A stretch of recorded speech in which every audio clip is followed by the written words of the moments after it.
Hello दोस्तों। आज हम लोग पढ़ने वाले हैं मूल अधिकार। और जो मूल अधिकार है वो संविधान के भाग 3 आर्टिकल 12 से 35 में दिया हुआ है। और मूल अधिकार को भारत का मैग्ना कार्टा भी कहा जाता है, क्योंकि यह भारत के सभी नागरिकों को गारंटी स्वरूप दिया हुआ है। मूल अधिकार की विशेषता क्या क्या है? मूल अधिकार व्यक्तियों को दिया गया है और यह राज के खिलाफ नागरिकों की आजादी की सुरक्षा करता है। यानी कि देश में व्यवस्था बनाए रखने के लिए राज के कठोर नियमों के खिलाफ यह अधिकार दिया गया है। यानी कि राज अगर चाहे भी तो नागरिकों के अधिकार को छीन नहीं सकता है, और राज को तानाशाही से यह रोकता है एवं यह कानून की सरकार को बनाता है। और मूल अधिकार व्यक्ति के विकास के लिए बहुत ही आवश्यक अधिकार है। अपने विचारों को प्रेस के माध्यम से, मीडिया के माध्यम से, वीडियो के माध्यम से आप अभिव्यक्ति कर सकते हैं। इसकी दूसरी विशेषता यह है कि यह असीमित नहीं है, यानी कि इस पे तार्किक एवं युक्ति युक्त प्रतिबंध लगाया जा सकता है। और यह वाद योग है, यानी कि अगर आपके अधिकारों को कोई हनन करता है यानी कि छीनता है तो आप सुप्रीम कोर्ट में जाकर इस पर वाद विवाद कर सकते हैं, यानी कि यह वाद योग है। इसकी तीसरी विशेषता यह है कि यह उच्चतम न्यायालय द्वारा मूल अधिकार की सुरक्षा की गारंटी दिया गया है। अगर किसी व्यक्ति का मूल अधिकार का हनन होता है तो वह व्यक्ति सीधे उच्चतम न्यायालय में जा सकता है। इसकी नेक्स्ट विशेषता यह है कि मूल अधिकार अस्थायी नहीं है। संसद चाहे तो इसमें कटौती कर सकता है, और यह कटौती न्यायपूर्ण है या नहीं इसका जांच उच्चतम न्यायालय करता है। उच्चतम न्यायालय देखता है कि क्या कटौती जरूरी है, अगर नहीं जरूरी है तो उस कानून को वह शून्य कर देता है। संसद द्वारा मूल अधिकार की कटौती करते हुए संपत्ति के अधिकार को जो आर्टिकल 31 में था उसे 44वां संविधान संशोधन 1978 द्वारा समाप्त कर दिया गया, यानी कि मूल अधिकार से हटा दिया गया और इसे आर्टिकल 300 ए में कानूनी अधिकार बना दिया गया। अब आपको लग रहा है कानूनी अधिकार और मूल अधिकार में क्या अंतर है? अगर मूल अधिकार का हनन होता है आप सीधे सुप्रीम कोर्ट में जा सकते हैं, लेकिन अगर कानूनी अधिकार का हनन होता है तो आपको पहले लोअर कोर्ट में जाना होगा। फिर अगर वहां से संतुष्ट नहीं है तो आप हाई कोर्ट जा सकते हैं और फिर उसके बाद सुप्रीम कोर्ट जा सकते हैं। लेकिन अगर मूल अधिकार का हनन होता है तो आप सीधे सुप्रीम कोर्ट में जा सकते हैं। ठीक है। मूल अधिकार को बनाने के लिए कौन कौन से समिति का सहयोग लिया गया था? तो पहला समिति है परामर्शदात्री समिति, जिसकी अध्यक्षता सरदार वल्लभ भाई पटेल कर रहे थे। ठीक। और दूसरा है मूल अधिकार समिति, ठीक, जिसकी अध्यक्षता जेवी कृपलानी कर रहे थे। और तीसरा है अल्पसंख्यकों का अधिकार, जिसकी अध्यक्षता एच.सी. मुखर्जी कर रहे थे। इन तीनों समिति के अनुशंसा को आधार बनाते हुए संविधान सभा द्वारा मूल अधिकार को बनाया गया। ठीक, यानी कि मूल अधिकार को संविधान में शामिल किया गया। ठीक है। हमारे संविधान में जो नागरिकों को मूल अधिकार दिया गया है वो 6 तरह के मूल अधिकार है। पहला है समानता का अधिकार, यानी कि हर व्यक्ति के बीच में समानता है, तो यह आर्टिकल 14 से 18 में दिया हुआ है। दूसरा है स्वतंत्रता का अधिकार, यानी कि हर व्यक्ति को फ्रीडम मिले, आजादी मिले, बोलने के लिए, रहने के लिए, शुद्ध हवा के लिए, अपने विचार को व्यक्त करने के लिए, यह सभी स्वतंत्रता का अधिकार में आता है। इसे आर्टिकल 19 से 22 में दिया हुआ है। तीसरा है शोषण के विरुद्ध अधिकार, यानी कि अगर कोई आपका शोषण करता है, चाहे वह कोई व्यक्ति हो या कोई राज हो, अगर वह आपका शोषण करता है तो आप इसके लिए डायरेक्ट सुप्रीम कोर्ट जा सकते हैं। तो यह आर्टिकल 23 से 24 में दिया हुआ है। चौथा है धार्मिक स्वतंत्रता का अधिकार, यानी कि आप कोई भी धर्म मान सकते हैं, अपने अनुसार पूजा कर सकते हैं, अपने अनुसार पाठ कर सकते हैं, अपने अनुसार धार्मिक गतिविधियां कर सकते हैं। कोई है जो भगवान को मानता है, कोई भगवान को नहीं मानता है, तो सबको आजादी है। तो जो धार्मिक स्वतंत्रता का अधिकार है वह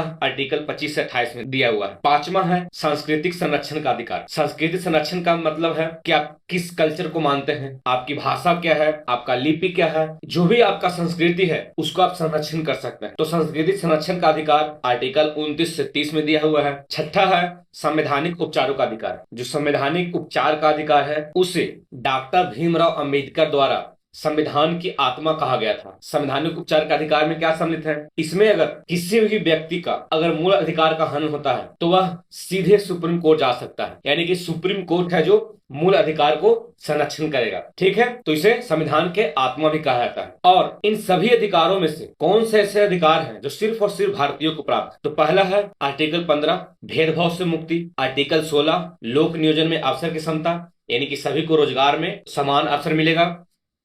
तीसरा है आर्टिकल 19 वाक एवं अभिव्यक्ति की स्वतंत्रता, यानी कि सबको अपना विचार अभिव्यक्ति करने का अधिकार है। और चौथा है आर्टिकल 29 और पांचवा है आर्टिकल 30, इसमें सांस्कृतिक संरक्षण का अधिकार दिया हुआ है, यानी कि अपना कोई भी अगर अल्पसंख्यक है तो उसे सांस्कृतिक संरक्षण करने का अधिकार प्राप्त है। ठीक है, तो ये याद रखना है कि जो आर्टिकल 15, 16, 19, 29 और 30 यह सिर्फ और सिर्फ भारतीयों को दिया गया है। अगर आपको क्वेश्चन आए इस पोर्शन को याद कर लेना है कि आर्टिकल 15, 16, 19, 29 और 30 सिर्फ और सिर्फ भारतीयों को दिया गया है। ठीक है, अब हम लोग मूल अधिकार को आर्टिकल बाय आर्टिकल पढ़ते हैं। तो आर्टिकल 12 में कहा गया है कि भाग 3 में जहां जहां राज लिखा हुआ है उसका मतलब क्या है। अगर भाग 3 में लिखा हुआ है कि राज किसी व्यक्ति का अधिकार को हनन नहीं कर सकता, ठीक, तो राज में कौन कौन शामिल होंगे, तो इसमें क्या है, परिभाषा दिया हुआ है, राज का परिभाषा दिया हुआ है। तो इसमें होंगे संघ की कार्यपालिका, संघ की विधायिका, राज्य की कार्यपालिका, राज्य की विधायिका, स्थानीय प्राधिकारी एवं अन्य प्राधिकारी। अन्य प्राधिकारी में विश्वविद्यालय का चांसलर, ओएनजीसी, एलआईसी और जहां जहां राज्य का पूंजी लगा हो। ठीक है, संघ का कार्यपालिका का मतलब जो भी मंत्री हैं, डीएम, एसपी, ये सब क्या में आते हैं, संघ की कार्यपालिका में आते हैं। संघ की विधायिका का मतलब लोकसभा, राज्यसभा। राज्य की कार्यपालिका का मतलब जो राज्य में मंत्री हैं या मुख्यमंत्री हैं, यह सभी राज्य की कार्यपालिका में आते हैं। और राज्य की विधायिका मतलब विधानमंडल। विधानमंडल में दो होते हैं, विधानसभा एवं विधान परिषद। ठीक, और स्थानीय प्राधिकारी का मतलब क्या है, स्थानीय प्राधिकारी का मतलब है कि जो पंचायत के लेवल पे, जिला के लेवल पर जो प्राधिकारी हैं, जैसे कि पंचायत समिति हो, जिला परिषद हो, मुखिया हो, यह सभी स्थानीय प्राधिकारी के अंतर्गत आते हैं। नगर सेवा हो, ठीक, यह सभी स्थानीय प्राधिकारी के अंतर्गत आते हैं। और अन्य प्राधिकारी में जहां राज का पूंजी लगा हो, जहां पे राज का 50% से अधिक पूंजी हो, ठीक, वह सभी राज के अंतर्गत आएंगे।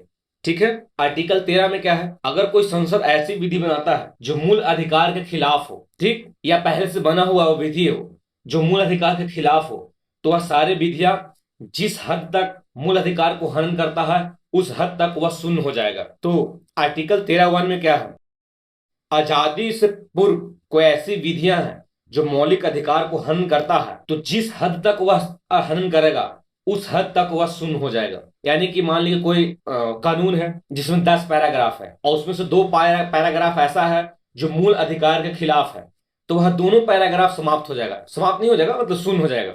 उसमें से सिर्फ 8 ही पैराग्राफ है जो लागू होंगे, 2 पैराग्राफ लागू नहीं होंगे। ठीक है, दूसरा है आजादी के बाद अगर संसद या राज्य मौलिक अधिकार के विरुद्ध कानून बनाता है तो वह शून्य हो जाएगा। पहला क्या है, आजादी से पूर्व की विधियां की बात कर रहा है, कानून की बात कर रहा है। और दूसरा क्या है, आजादी के बाद के मौलिक अधिकार की बात कर रहा है। और आर्टिकल 13(3) में क्या है कि विधि शब्द में कौन कौन शामिल होंगे, जैसे कि पहला में बताया हुआ है कि स्वतंत्रता पूर्व विधियां, तो विधियां क्या है, विधियां में कौन कौन शामिल होंगे, तो इसमें बताया गया है कि विधि शब्द का अर्थ है अध्यादेश, अगर कोई राष्ट्रपति अध्यादेश जारी करता है, आदेश, कोई उप विधि, कोई नियम, कोई कानून, कोई विनियमन, कोई अधिसूचना, तो यह सभी विधिया के अंतर्गत आएंगे। और सुप्रीम कोर्ट अपने अनुसार इसमें रूढ़ियां, प्रथाएं एवं प्रशासनिक आदेश इत्यादि को विधि शब्द में शामिल किया है।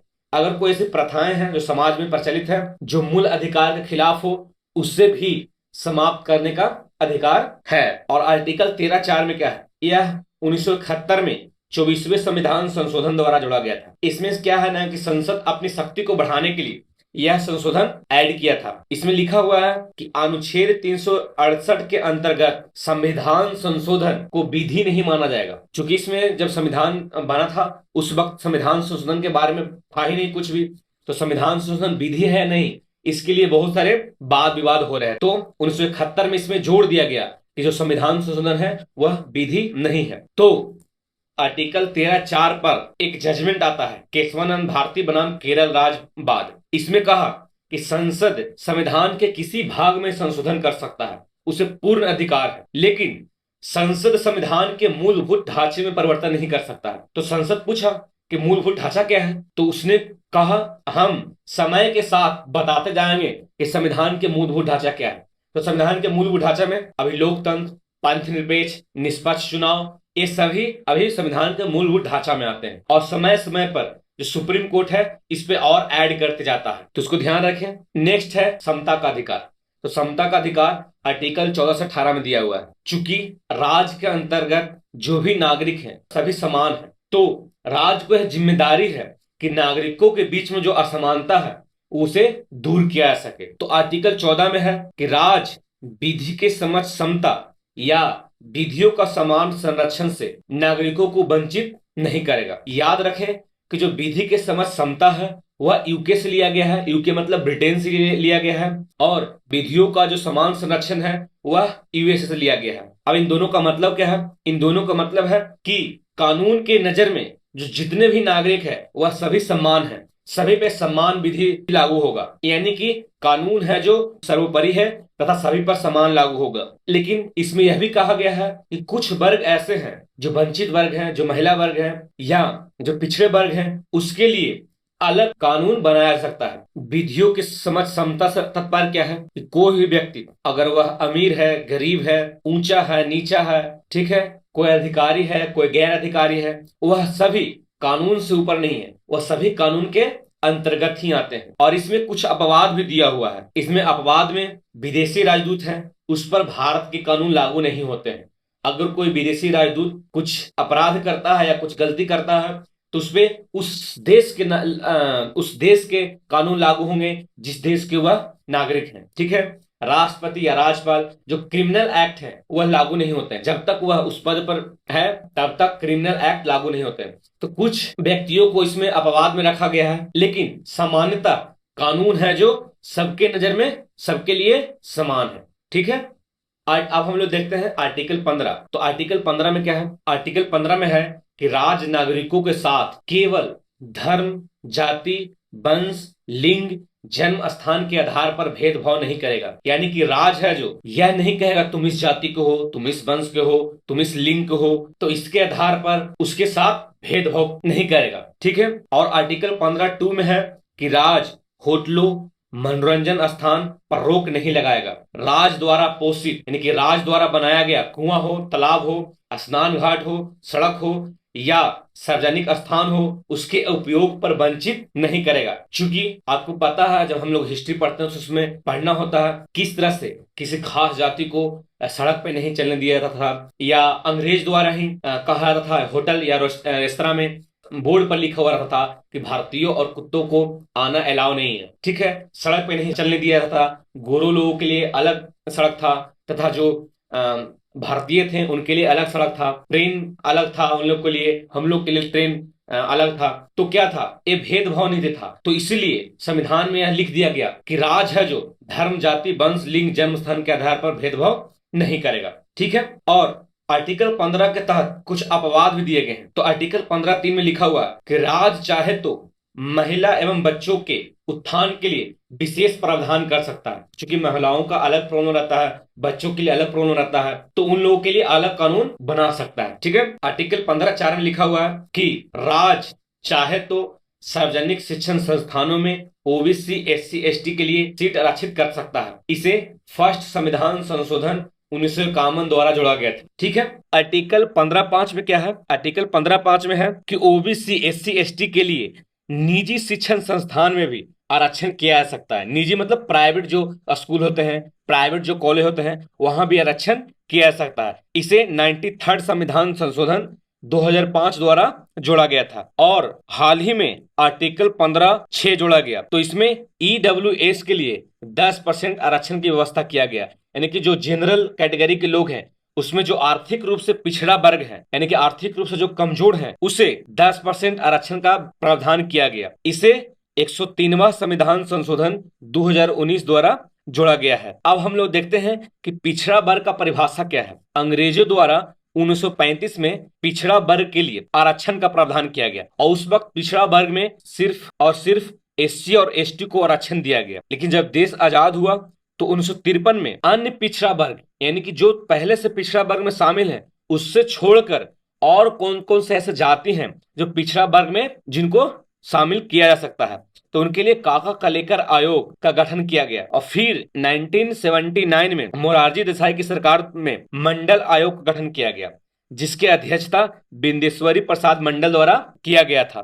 3743 जातियों की खोज की जो अन्य पिछड़ा वर्ग में आ सकते थे, और यह उस वक्त के कुल जनसंख्या का 54% था। और इस समिति के अनुशंसा पर 27% आरक्षण का प्रावधान किया गया। जब अन्य पिछड़ा वर्ग को 27% आरक्षण मिला तो इसके विरोध में इंदिरा साहनी केस हुआ। इंदिरा साहनी केस में सुप्रीम कोर्ट ने अपना जजमेंट दिया और कहा कि आरक्षण के लिए जाति को वर्ग माना जा सकता है, यानी कि जाति के आधार पर आरक्षण दिया जा सकता है। और सुप्रीम कोर्ट ने यह भी कहा 50% से अधिक आरक्षण नहीं होना चाहिए होगा, यानी कि अगर 100% 100 सीट है तो उसमें 50 सीट को आरक्षित किया जा सकता है, उससे ज्यादा सीट आरक्षित नहीं किया जा सकता है। तथा साथ ही सुप्रीम कोर्ट ने क्रीमी लेयर का सिद्धांत दिया, जिसमें यह कहा ऐसे पिछड़ा वर्ग जो आर्थिक रूप से मजबूत है, आर्थिक रूप से सक्षम है, उसे आरक्षण से बाहर कर दिया जाएगा, यानी कि उसे आरक्षण नहीं मिलेगा। ठीक, तो क्रीमी लेयर का सिद्धांत क्या है? ऐसे पिछड़ा वर्ग जो आर्थिक रूप से बहुत मजबूत है, वैसे लोगों को आरक्षण से बाहर कर दिया जाएगा। ठीक, तो इसी केस में क्रीमी लेयर का सिद्धांत को सुप्रीम कोर्ट ने प्रस्तुत किया। अब हम लोग देखते हैं आर्टिकल 16। तो आर्टिकल 16 में भारतीय नागरिक के लिए लोक नियोजन में अवसर की समता की बात किया गया है। लोक नियोजन में अवसर का मतलब कि राज्य के अधीन जो सेवा है, जो जॉब आते हैं, जो रोजगार आते हैं, उसमें सभी लोगों को समान अवसर मिले, इसके लिए आर्टिकल 16 में प्रावधान किया गया है। तो आर्टिकल 16(1) में क्या है कि राज्य के अधीन नियुक्ति एवं रोजगार में अवसर की समता दिया जाएगा, यानी कि सभी नागरिकों को समान अवसर दिया जाएगा। आर्टिकल 16(2) में क्या है कि राज्य के अधीन सेवाओं में नागरिक के साथ केवल जाति, धर्म, मूल वंश, लिंग, जन्म स्थान, उद्भव और निवास के आधार पर भेदभाव नहीं किया जाएगा, यानी कि अगर कोई रोजगार आता है तो उसे इन सभी के आधार पर भेदभाव नहीं किया जाएगा, यानी कि सभी जातियों को, सभी धर्म को, सभी वंश के लोगों को रोजगार है जो सरकार मुहैया कराएगा। ठीक है, लेकिन साथ ही आर्टिकल 16 में कुछ अपवाद दिए गए हैं कि राज्य चाहे तो निवास स्थान के आधार पर आरक्षण कर सकता है। राज्य का यहाँ का कहने का मतलब क्या है? स्टेट। स्टेट अगर चाहे तो निवास स्थान के आधार पर आरक्षण कर सकता है। जैसे बहुत सारे ऐसे राज्य हैं जो यह प्रावधान लागू किए हैं, जैसे कि हिमाचल प्रदेश, अरुणाचल प्रदेश, मणिपुर, त्रिपुरा। यहाँ पे सिर्फ उसी राज्य के जो लोग हैं सरकारी नौकरी में अवसर मिलता है, यानी कि बाहरी लोग यहाँ पे भर्ती नहीं होते हैं। ठीक है, आर्टिकल 16(4) में क्या है? राज्य को अगर लगता है कि पिछड़े वर्ग का प्रतिनिधित्व कम है तो राज्य के अधीन पदों पर आरक्षण कर सकता है। ठीक, यानी कि ओबीसी, एससी, एसटी के लिए चाहे पुलिस क्षेत्र हो, न्यायपालिका हो, ठीक, या कोई भी क्षेत्र हो, अगर वहां लगता है कि ओबीसी, एससी, एसटी का प्रतिनिधित्व कम है तो वह इन सभी लोगों के लिए सीट आरक्षित कर सकता है। और इसी के आधार पर जब जॉब आता है, कोई जॉब आता है, तो ओबीसी, एससी, एसटी को आरक्षण दिया जाता है। ठीक है, आर्टिकल 16(5) में क्या है कि अगर कोई संप्रदाय से संबंधित संस्था है, यानी कि जैसे मंदिर है, मंदिर से रिलेटेड कोई ट्रस्ट है, या मस्जिद है, या कोई मस्जिद ट्रस्ट है, तो उस संप्रदाय से संबंधित लोगों के लिए आरक्षण किया जा सकता है। यानी कि अगर कोई मंदिर के लिए ट्रस्ट है तो वह ट्रस्ट चाहे तो सिर्फ और सिर्फ हिंदू को ही भर्ती कर सकता है, यानी कि हिंदू के लिए आरक्षित कर सकता है। मस्जिद में चाहे तो सिर्फ और सिर्फ मुस्लिम के लिए ही आरक्षित कर सकता है। ठीक, यह किसमें दिया हुआ है? आर्टिकल 16(5) में दिया हुआ है। आर्टिकल 16(6) में ईडब्ल्यूएस के लिए राज्य के अधीन पदों के लिए, यानी कि राज्य के अधीन जो रोजगार आते हैं उसके लिए 10% आरक्षण की व्यवस्था किया गया है। और इसे हम पिछले लेक्चर में बताए हैं कि इसे 103वां संविधान संशोधन 2019 द्वारा जोड़ा गया था। ठीक है, आर्टिकल 17 में अस्पृश्यता का अंत है। अस्पृश्यता का मतलब छुआछूत का अंत है। पहले के जमाने में लोग एक खास जाति से, एक खास लोगों से छुआछूत का भेदभाव रखते थे, उसके पास नहीं जाते थे, उसके घर के आसपास नहीं जाते थे, यहां तक कि उसके परछाई से लोग हैं जो छुआछूत मानते थे। ठीक, तो जैसे ही देश आजाद हुआ तो आर्टिकल 17 को जोड़ा गया और इसमें अस्पृश्यता के अंत के बारे में प्रावधान किया गया, और इसी आर्टिकल के आधार पर अस्पृश्यता निवारण अधिनियम 1955 लाया गया, जिसके तहत छुआछूत को दंडनीय अपराध माना जाता है। ठीक, और इसी अधिनियम को नाम बदलकर 1976 में नागरिक अधिकार संरक्षण अधिनियम कर दिया गया। ठीक है, आर्टिकल 18 में उपाधियों का अंत है, यानी कि पहले के जमाना में लोग उपाधि धारण करते थे। उपाधि क्यों धारण करते थे? ताकि वो लगे कि हम समाज में उच्च हैं, समाज में हम बड़े हैं। इस कारण से लोग राजा, महाधिराज उपाधि इस तरह से धारण किए करते थे, और वह उपाधि नागरिकों के बीच भेदभाव का काम करता था, तो उसे आर्टिकल 18 के तहत अंत कर दिया गया। ठीक, आजादी के बाद जब भारत रत्न एवं पद्म पुरस्कार की शुरुआत किया गया तो 1954 में बालाजी राघवन द्वारा एक केस हुआ, जिसमें उन्होंने कहा कि भारत रत्न एवं पद्म पुरस्कार को बंद कर देना चाहिए, क्योंकि यह भी एक तरह का उपाधि है। तो इस पे सुप्रीम कोर्ट ने अपना जजमेंट देते हुए कहा कि भारत रत्न एवं पद्म पुरस्कार उपाधि नहीं बल्कि सम्मान है, और समानता का अधिकार का मतलब यह नहीं है कि जो योग्य व्यक्ति है उसे सम्मानित नहीं किया जाए। तो सुप्रीम कोर्ट ने इस पे अपना जजमेंट दिया है कि यह उपाधि नहीं बल्कि सम्मान है। ठीक है।